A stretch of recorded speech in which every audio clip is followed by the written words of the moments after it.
Halo guys, balik lagi nih bareng sama Nidia. Kalian pasti merasa deh kalau pilihan mobil sekarang makin banyak. Tapi coba bayangin jika saja mobil-mobil yang pernah dijual di sini semuanya masih lanjut dijual atau lanjut ke generasi terbaru. Tapi sayang, banyak banget mobil yang bagus harus discontinue karena jualannya nggak laku. Sedih ya. Makanya Nidia sekarang mau throwback ke 10 tahun terakhir di mana banyak mobil-mobil menarik yang bagus tapi sudah tinggal nama di Indonesia. Daripada Nidia kelamaan ngomong, mending kita langsung aja masuk ke listnya. Tapi sebelumnya jangan lupa ya subscribe dulu channel Praistik Otomotif dan nyalakan juga loncengnya supaya nggak kelewatan setiap ada video baru. Lanjut yuk.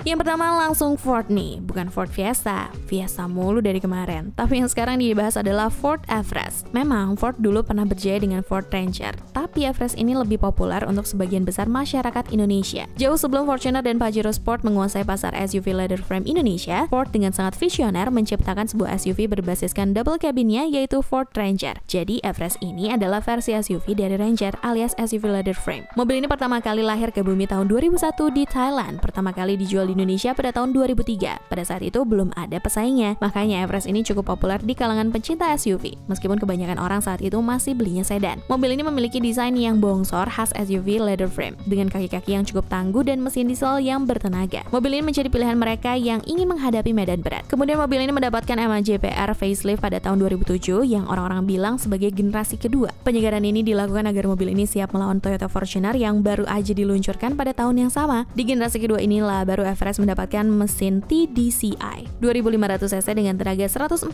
horsepower dan torsi 330 Nm. Kemudian untuk generasi ketiganya juga masih sempat dijual di sini dengan bentuk yang lebih modern dan sporty, ditambah dengan mesin Duratorq 2200 cc yang sebenarnya mobil ini bagus, tapi karena logonya Ford jadi nggak laku. Akhirnya di tahun 2016 mobil ini telah tiada mengikuti ATPM-nya yang kabur. Honda Freed sih wajib hukumnya untuk ada di list ini. Mobil ini lahir pada tahun 2009 dan pada itu nggak ada pilihan mobil 200 jutaan dengan pintu elektrik. Sampai sekarang juga. Tapi di tahun 2009 kalau mau mobil yang captain seat, power sliding door, pilihannya harus yang boxy MPV gitu. Macam Toyota Alphard, Nissan Elgrand.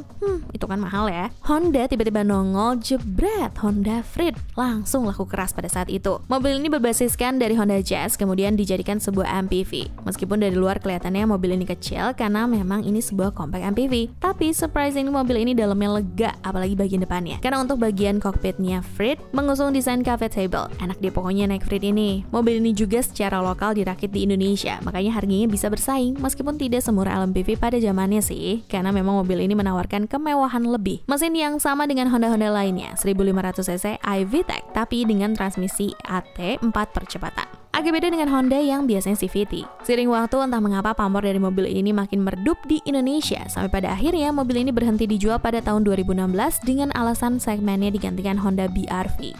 Aneh. Padahal mobil ini masih diproduksi di Jepang sana, cuma nggak dijual di Indonesia. Udah gitu yang generasi sekarang transmisinya menggunakan dual clutch. Ayo dong HPM, masukin Freed lagi ke sini.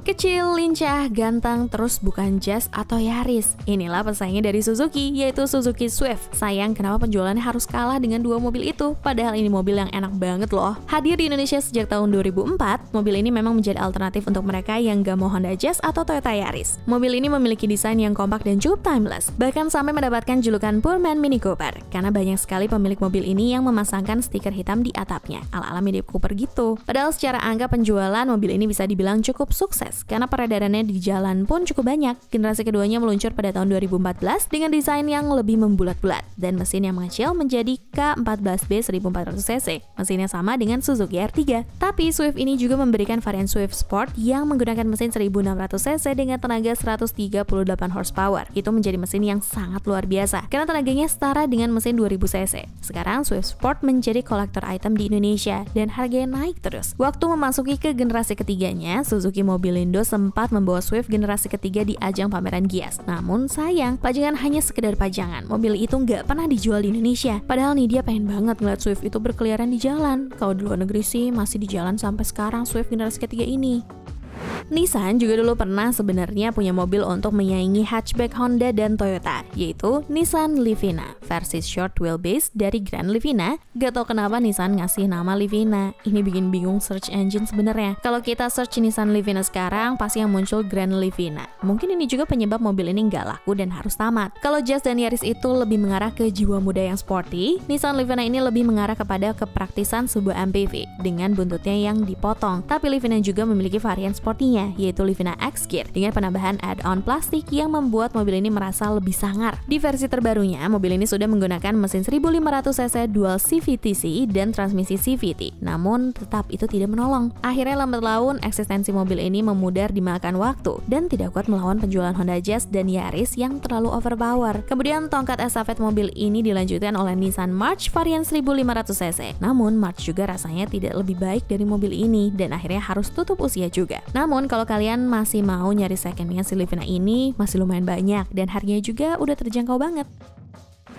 Sebentar, bukan Lancer Evo X loh ya, tipe EX. Beda dong EX Evo X. Beda kan? Duh, padahal mobil ini keren banget sih. Bentuknya itu emang bener-bener mirip dengan Evo X. Kalau orang yang nggak ngerti mobil, pasti ini dikiranya Evo. Padahal pelan, transmisinya CVT. Emang harus kita akui kekuatan mobil ini kalau buat ngeceng lebih-lebih dari Jazz deh. Seekor sedan yang terlihat gahar, sporty. Pokoknya kalau kata anak zaman sekarang mah good looking. Mesin yang digunakan mobil ini sama dengan Lancer Evo X, hanya saja tanpa turbo. Makanya kodenya 4B11. Kalau Evo X itu pakai turbo, jadi kodenya 4B11T. Saking miripnya mobil ini dengan Lancer Evolution X, banyak dari mereka yang belum mampu beli Evo X bela-belain ngeluarin uang lebih untuk convert mobil ini jadi Evolution X. Tapi ya tampilannya doang ya, bukan dalam-dalamnya. Mobil ini saat dipasarkan dia bersaing dengan Honda Civic, Mazda 3, dan Corolla Altis. Namun sayang pihak Mitsubishi sudah tidak melanjutkan eksistensi mobil yang mempunyai nama lain Galant Fortis ini di luar negeri. Bukan hanya mobil ini, tapi Lancer secara general sudah disuntik mati oleh Mitsubishi. Sedih ya. Itulah tadi mobil-mobil yang harusnya masih punya umur sampai sekarang menurut Nidia. Mobil-mobil bagus pada discontinue. Gimana gitu rasanya? Nidia pamit ya, coba lah.